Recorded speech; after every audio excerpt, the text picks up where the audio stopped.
Francophone, and as English speakers they found themselves a linguistic minority. Yet this immersion within a diverse racial and religious society would distinguish Cohen's poetic outlook and was key to the title of his very first collection of poetry, Let Us Compare Mythologies. He is right from the start in the position of saying that, yes, I'm working out of a very ancient and solid religious tradition to which I'm deeply indebted, but it's not the only thing there. And I'm always in a position where I cannot assert one mythology as dominant over another. I'm always in the position of having to compare mythologies and balance against them, which accounts, I think, for a lot of the Christian imagery that runs all the way through his work, and for the uncanny way in which in his later years he was able to balance his Judaism with Zen Buddhism. Yet the Judaism would remain a vital element in his work. Outside of the influence of fellow Montreal Jew Irving Layton, Cohen was also inspired by the work of A.M. Klein. And this slightly older poet from the Montreal scene prominently dealt with his faith and with the struggles facing the Jewish people. Certainly in his early writing, this had a profound influence upon Cohen. I think there's a lot of Klein and Cohen. For one thing, there is the obsession with the Nazi era and with the experience of the Holocaust. And when people talk about the traumatic effect on Cohen of his father's death when he was 9 years old, I think you also have to add into that when he was 10 years old, 11 years old, is when the first images of the Holocaust, of the concentration camps, started filtering back into Western consciousness, the newsreels of Auschwitz, which I think were fully as traumatic for Cohen as his father's death. Klein attempted a whole book about Hitler, which was an epic poem entitled The Hitleriad. In a sense, I think that Cohen's Flowers for Hitler in 1964 was a conscious attempt to rewrite the Hitleriad. It was a conscious attempt to get Hitler right poetically in a way that Klein had tried and failed to do. By the time he had expanded his output from poetry and prose to songwriting, this specific focus on Jewish themes was becoming less prominent. Yet at various times across his career, Cohen has returned to the concerns of his original faith and to the Torah and the Jewish scriptures. Who by Fire is one of the songs in which his Jewishness is most prominent because it is based upon, or it is an update in a way of a 7th or 8th century Jewish scripture from the Talmud. The Jewish prayer says, on Rosh Hashanah will be inscribed and on Yom Kippur will be sealed. How many will pass from the earth and how many will be created? Who will live and who will die? Who will die at his predestined time and who before his time? Who by water and who by fire? Who by sword and who by beast? Who by thirst, who by storm? Who by plague? Who by strangulation? And who by stoning? So we can look at that and we can see what Cohen has kept from that, and we can see what he's discarded and he's changed. So the fire and water are still there, but he's updated it. You know, he's replaced the plague, strangulation and stoning with a set of 20th century ills, if you like. I mean, he talks about powder, which I presume is drugs, greed and hunger. So it's almost a postmodernist version of this ancient Jewish text. And it's also postmodernist because there is then that line where he says, and this isn't in the original at all, you know, he says, and who shall I say is calling?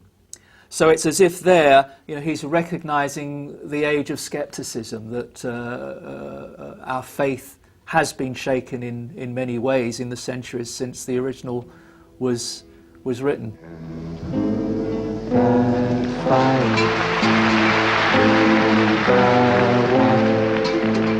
Who in the sunshine, who in the nighttime, who by high ordeal, who by common trial, who in your merry, merry month of May, who by very slow decay, and who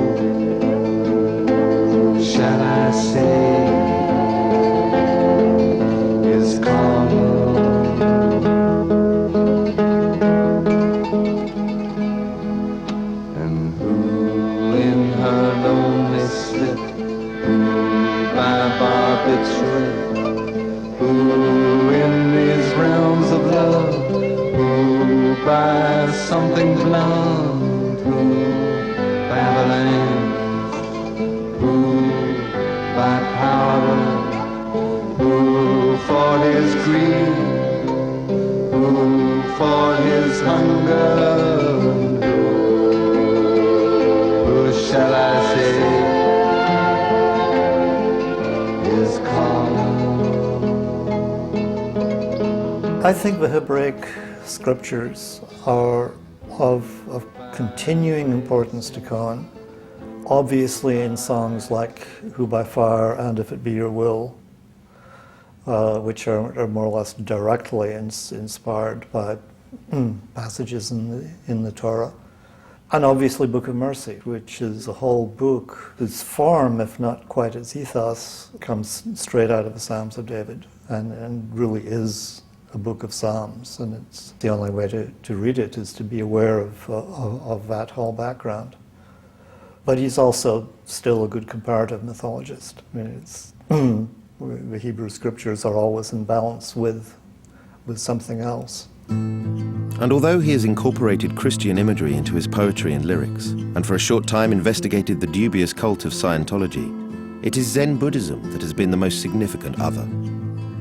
Having met his future teacher, Sasaki Roshi, in the early 1970s, Zen was a path calmly explored by Cohen, and a path many in the West still cannot fully comprehend in terms of religion, God, and faith.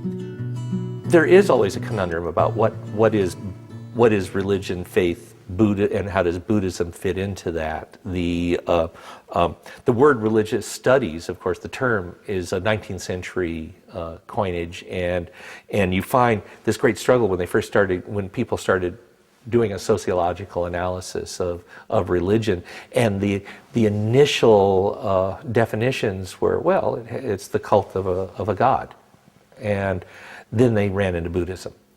And Buddhism is a religious tradition that doesn't actually have a statement about God. You encounter Buddhists who believe in various divinities, deities, and such. What appears to be constant throughout most of Buddhism is that there's no creator entity in the sense similar to the Jewish, Christian, or Muslim concept of, I'm trying to find the expansive way of saying this, but no big human in the sky. Nobody who is human-like in consciousness who has started the deal off. Now, most Buddhists would not, unless they're in a bad mood, would not say that that's not possible. They just don't find it particularly relevant to the project. And the Buddhist project is predicated upon an observation of this dislocation of the human heart, this sadness that pervades our lives, and it seems to be common to all human beings. The metaphor for the Buddha is the great physician, that he saw into what the deal was. And for him, it had to do with this confusion of identity, where we only identify with our individuality and we reify it. We make it somehow precious, not merely precious, but permanent. So theories of souls, whether they're transmigrating or going to heaven or hell, all these things that kind of cling to the idea that we're a permanent creature. It says it's a cognitive error, and it causes the great sadness of the human condition. If we break ourselves open, we can find a liberating presence to the world. And he prescribed a method, which essentially had to do with three things: a form of morality, a sense of a harmonious, balanced life, and that gets played out in different ways at different times in different cultures, a practice of presence, and an assertion, and here's maybe where faith fits into it, that reality is this one and many thing, that we use the word non-dual reality a lot, that our divisions are functional but not absolute. And it was the Rinzai school, one of the three sects of Zen in Japanese Buddhism, to which Cohen was drawn. Brought to North America by Kyozan Sasaki Roshi in 1962,